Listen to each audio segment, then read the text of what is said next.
চলে আসলাম দাসী নামের একটি অত্যাচারিত মেয়ের গল্প নিয়ে। এই মুভিতে সে কিছু অস্বাভাবিক লোকের কাছে পদে পদে অত্যাচারের শিকার হয়েছে।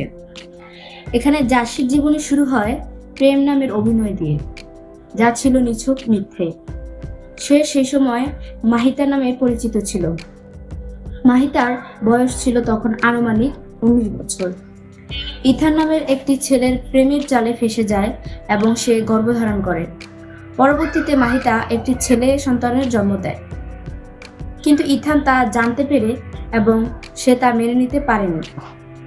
মাহিতা বুঝতে পারে যে ইথান বাচ্চাকে স্বীকার করবে না এবং সে বাচ্চাকে মেরে ফেলতে চাইবে।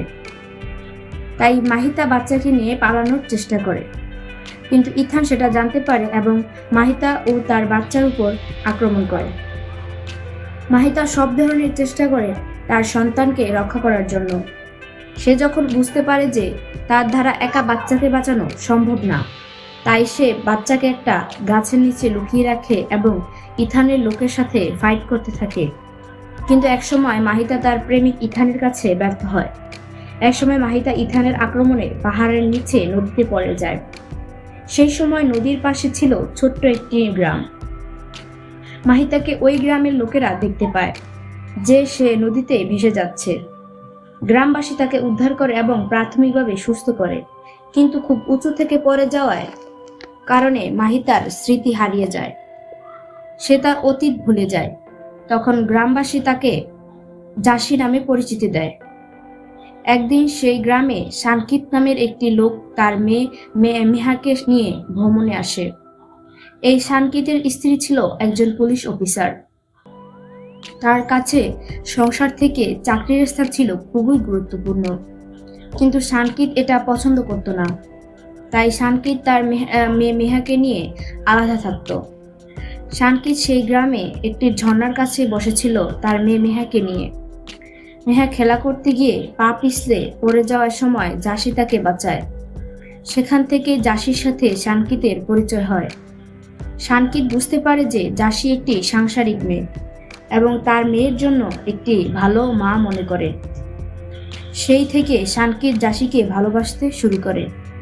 সে চাইতো যে জাসির মতো একটি মেয়ে তার জীবনসঙ্গী হোক। সানকিতের সাথে তার একটি দূরসম্পর্কের আঙ্কেলও ছিল। তিনি ছিলেন একজন ডাক্তার। সে জাসির সম্পর্কে জানে এবং তার চিকিৎসার দায়িত্ব নেয়। জাসিকে তারা শহরে নিয়ে আসে। তখন থেকেই সানকিত ও জাসি একসাথে থাকা শুরু করে।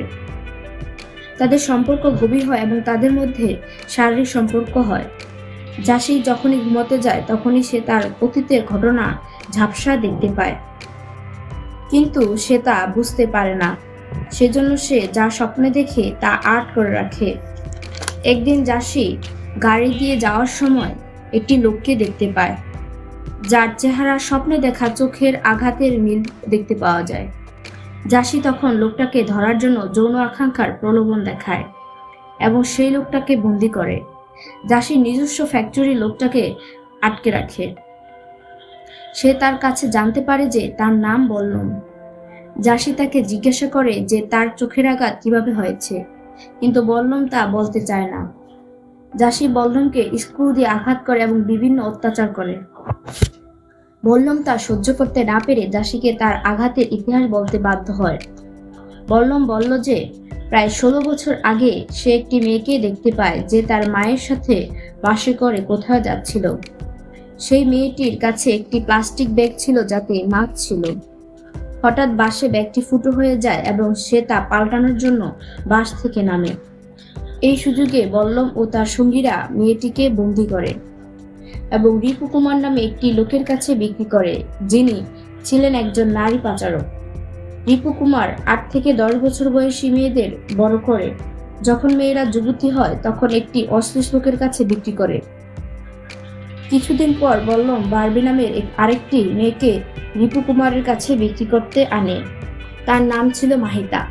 যখন সে বারবিকে আনে, মাহিতা ক্ষিপ্ত হয় বল্লমকে ঢিল ছুঁড়ে। সেখান থেকেই তার চোখে এই আঘাতটি হয়। জাসি এবার কিছুটা বুঝতে পারে এবং সে বল্লম থেকে রিপু কুমারের ঠিকানা নিয়ে সেখানে যায়।